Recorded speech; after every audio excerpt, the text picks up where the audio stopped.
The question isn't whether we should take responsibility, but what we should take responsibility for. Personal responsibility is a funny thing. We like to think of it as a compass, a guiding principle that keeps us on track through life. It promises agency, control, and the sense that our choices carve out the path before us. But what happens when the compass is dropped into a labyrinth? What happens when the terrain itself is shifting beneath us? Neoliberalism offers a peculiar kind of map for navigating this labyrinth. It whispers that the only thing standing between us and success is our willingness to take charge. It insists that if we fail, it's because we didn't try hard enough. According to this logic, the world is a level playing field, and the only variable is our effort.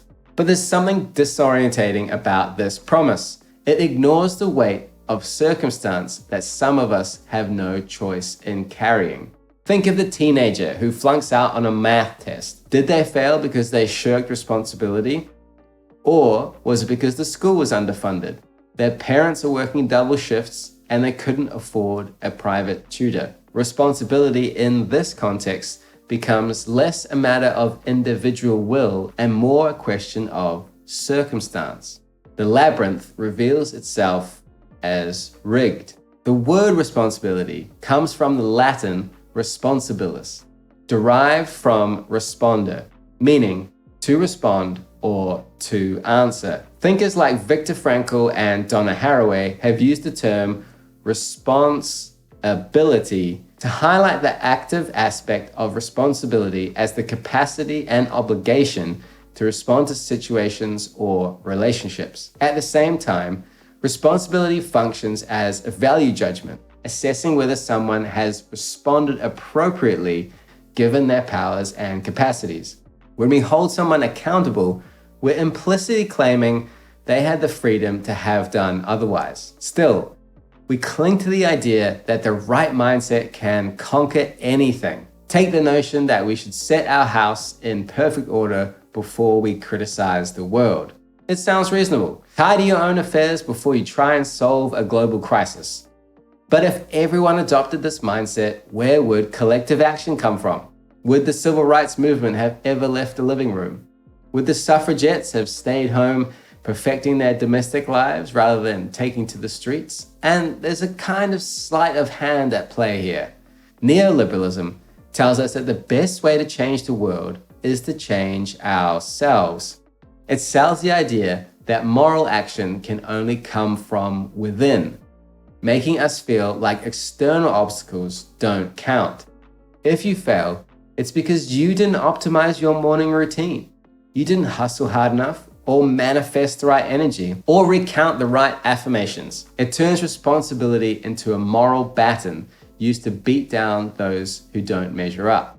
But life is rarely so tidy. Responsibility isn't just about what we do, it's about what's done to us. When someone loses their job because the factory closed down and moved overseas, is it their fault?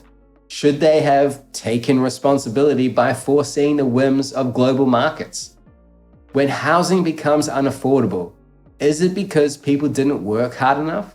Or because the cost of living outpaced wages while investors turned homes into speculative assets? The tension between individual freedom and systemic constraints is something the philosopher Jean-Paul Sartre grappled with throughout his work. While he famously declared that we are condemned to be free, freedom, in his view, meant total responsibility for our choices. Yet Sartre recognized that this burden is not evenly distributed. In his later work, Critique of Dialectical Reason, Sartre grappled with the ways in which social and economic structures shape our freedom.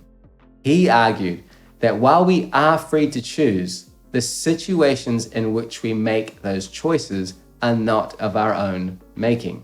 The choices available to a wealthy executive are not the same as those faced by someone juggling two minimum wage jobs. The labyrinth, as Sartre might say, is not a personal challenge, but a collective one, shaped by history, economics, and power. Sartre's insight here is crucial. While we are always free to act, the material conditions of our lives, our race, our class, our gender, and even the country we're born into, profoundly influence the scope of our freedom. A person born into poverty may have the same existential freedom as a billionaire, but their practical abilities to exercise that freedom are constrained by systemic inequalities. Responsibility then cannot be understood in isolation from these conditions.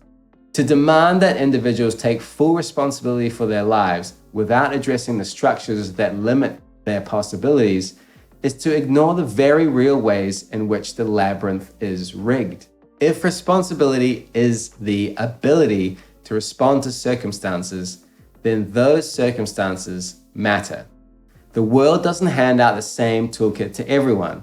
Some people are given ladders and others are given weights. Expecting them both to climb out of the same pit evenly isn't just unfair, it's absurd. Yet the narrative persists.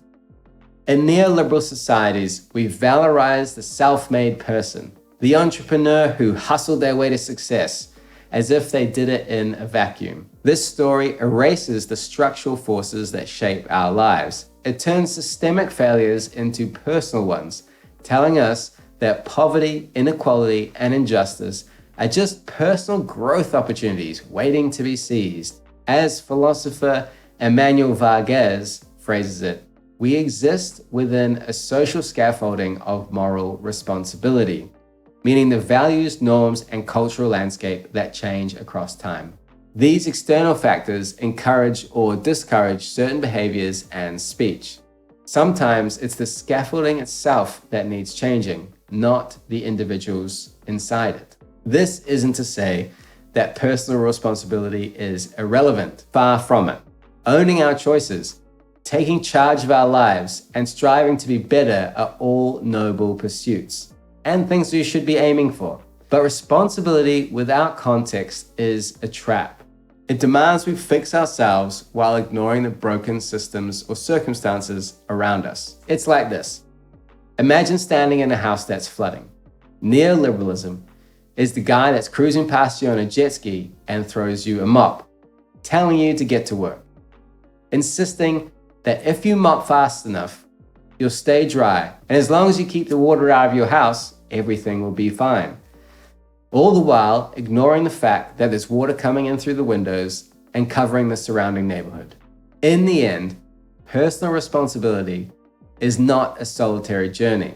True responsibility lies in recognizing both our agency and our entanglement with others. It means understanding that while our actions matter, they don't occur in a vacuum. It means embracing the uncomfortable truth that sometimes the most responsible thing we can do is to demand change together.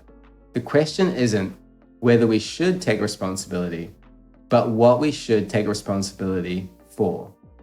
But what do you all think?